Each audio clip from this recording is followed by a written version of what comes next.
Okay, let's take a look in Chapter 8, the second section, on some of the social behaviors and social influences that can happen during early childhood. Now, during early childhood, children make tremendous advances in their social skills and their behavior. They learn to cooperate, they learn to share, they learn how to comfort others, but they can also be aggressive. They can learn that too. So lots of influences by lots of things. And one of the things that can be a huge influence on child behavior, early child behavior, is older siblings. Older siblings are likely to be more caring and dominating than younger ones. Younger siblings are more likely to imitate older siblings and to accept their direction. So older siblings in particular can have tremendous influence on a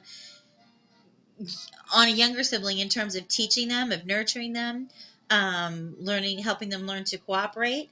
Lots of times you'll find older siblings caring for younger siblings if they're enough older.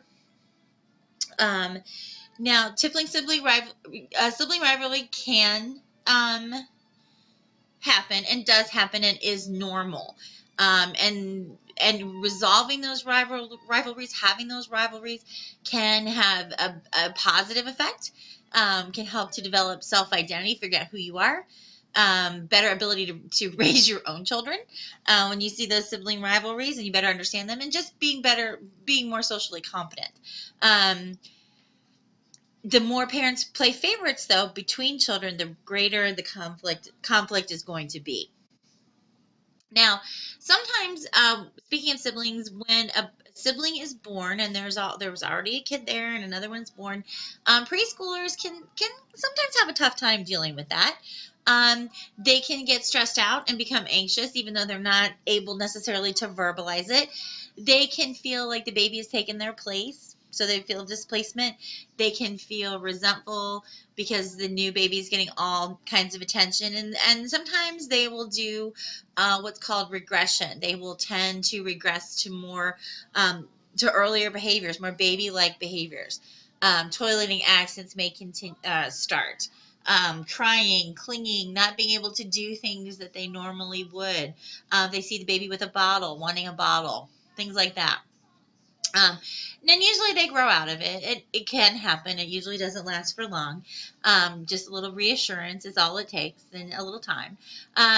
Some children actually, though, do quite the opposite. They show more independence. They want to start to dress themselves. They want to start to brush their own teeth. They want to start to do things to help take care of the baby. So it can go either way. Now, during early childhood, peer relationships start to develop. We start to begin to have friends. And that's important because these peer groups, we may have play dates, we may have preschool, but that helps us to learn social skills. Teaches us how to become a leader, teaches us how to follow. It helps increase our cognitive functioning. It helps increase our motor functioning and our physical functioning and our physical growth because of these interactions. By the age of 2, that early, we tend to start to show preferences for particular friends, for particular peers. They typically, children 1 to 6 typically keep their friends from 1 year to the next. Some for as many as 3 years, some for as many as a lifetime. Now, when they're asked about what they like about their friends, preschoolers typically talk about their friends in terms of the toys their friends have and the activities they do together. A little bit older, they base their friendships on what they do together and how the fun they have. And then a little bit later, they start to talk about people whom they trust, they can communicate with, and have intimacy with. Now, one of the big things that children need is play. Play helps them to develop not only physically and cognitively, but also socially and emotionally. Now, play is interesting because it is voluntary, it is internally motivated, and it is meaningful. They do develop better motor skills and coordination, right? Dramatic play, so pretending or trying on new roles, right, helps us with cognitive development, helps us with curiosity, trying to explain new things, creativity, that symbolic thinking that's going to be so important, and we want the development of that to happen during this pre-operational period, and problem solving. Play can also help to control our impulsive behavior.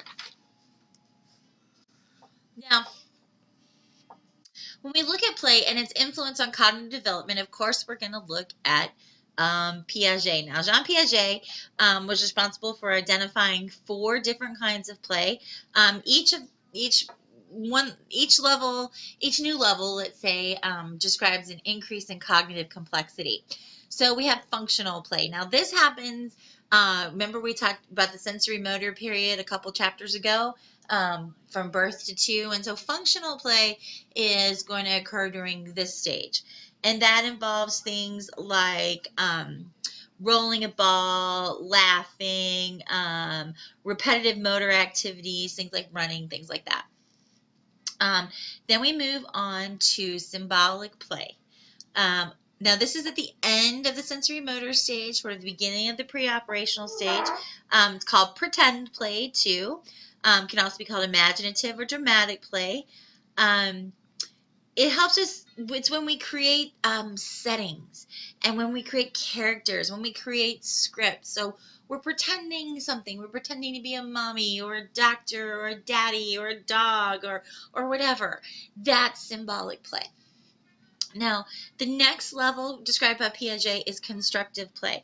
And this happens in early childhood, again, kind of at that, that pre-operational stage, where we're using objects to make something. So think of Legos, Play-Doh, paint, crayons.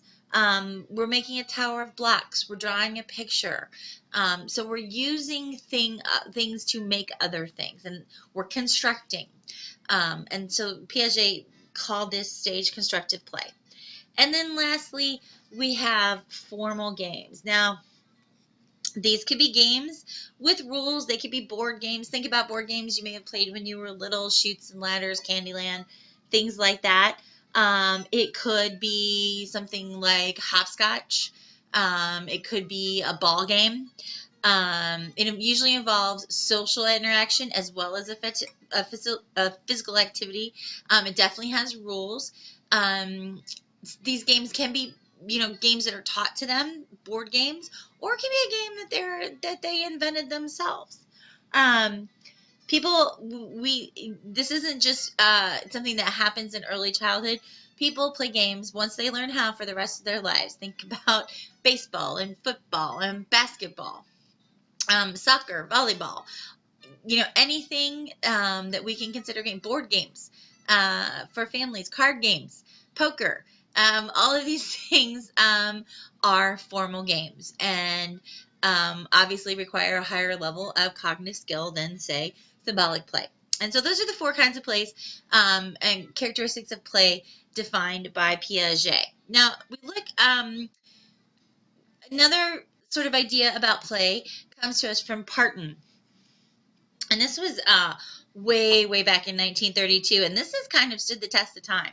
Parten, she observed play among 2 to 5, were called nursery schoolers, 2 to 5-year-old nursery schoolers, preschoolers we would call them now. And by observing their play, she was able to define, 6 different kinds of play. We have unoccupied play, where the child doesn't seem to be playing at all. It's not social. There's not another person involved. It seems random, and this seems to be without a goal, and this seems to be the least frequent kind of play. Then we have solitary and also onlooker play. Both of these are non-social. Solitary play is when we're just sort of playing by ourselves, independent of other children, don't seem to be influenced by others. We don't really approach others to play with us. Then we have Things onlooker play, where we're just observing others. We may make suggestions, but not join in. Parallel play. This is social, except we're playing side by side with another person, but we're not really interacting. So two little girls may be playing Barbies, and they may be dressing their Barbies side by side, doing the same thing, but they're not really interacting with each other. Their Barbies are not actually interacting with each other. Then we have associative play, which is where children interact and they share toys, although they may not have the same goal in terms of what they're trying to accomplish by playing with those toys, and they seem to enjoy each other's company. And then cooperative play, this happens when there's a division of labor, when there's a group goal. So we're all going to work together to make a tower, one tower. It may be something pretend, like we all might be pretend to be a family, or creatures, or whatever. You're the mom, I'm the dad, you're the dog, you're the baby, those sorts of things. So those are the 6 categories of play as described by Parten. Now, we do notice some gender differences or some sex differences in play. Boys tend, in preschool and elementary, boys prefer more physical, vigorous activities. In middle childhood, boys prefer playing in groups of 5 or more, and that play being competitive. Girls are more likely to play with whatever they feel like. They seem to be more comfortable playing with boys' toys than girls' toys, or more boys' toys than boys are playing with girls' toys. They tend to be playing more supervised, more structured ways. They more likely to engage in arts and crafts, and they may spend their time playing with 1 or 2 children more than within a group. All right. By age 2, kids seem to prefer same-sex playmates, and this strengthens by middle school. Now, this could be a factor of the kinds of play boys and girls like to engage in. Girls tend to be more polite, and so boys may tend to avoid them because they see them as inferior, or not, maybe not just because they're polite, but because they aren't able to physically do some of the rough and tumble things that boys are. Girls may try to protect themselves from what they see as aggressive behavior, and boys' unresponsiveness just by avoiding boys. So girls tend to go together, boys tend to go together. Now, one of the last things that develops in terms of interacting with others is prosocial behavior, altruism. That's intent to benefit another without the expectation of reward. As early as preschool, children engage in prosocial behavior. And prosocial behavior is linked to the development of empathy and perspective taking. Empathy is sensitive to the feelings of others and connected with sharing and cooperation. Infants are seen to cry when another infant cries. Empathy promotes prosocial behavior and decreases aggression. Unresponsive children, those who don't seem to have empathy, are more likely to behave more aggressively, and girls are typically more empathetic than boys. Perspective taking and other influences on prosocial behavior. According to Piaget, pre-operational children tend to be egocentric. So perspective taking seems to improve with age, as well as prosocial skills. Prosocial behavior is often influenced by rewards and punishments, meaning we often reward that prosocial behavior. We often say, good job, nice job comforting that person, nice job being nice to them, including them in your game. And parents can foster prosocial behavior by using some of those inductive parent techniques we talked about before.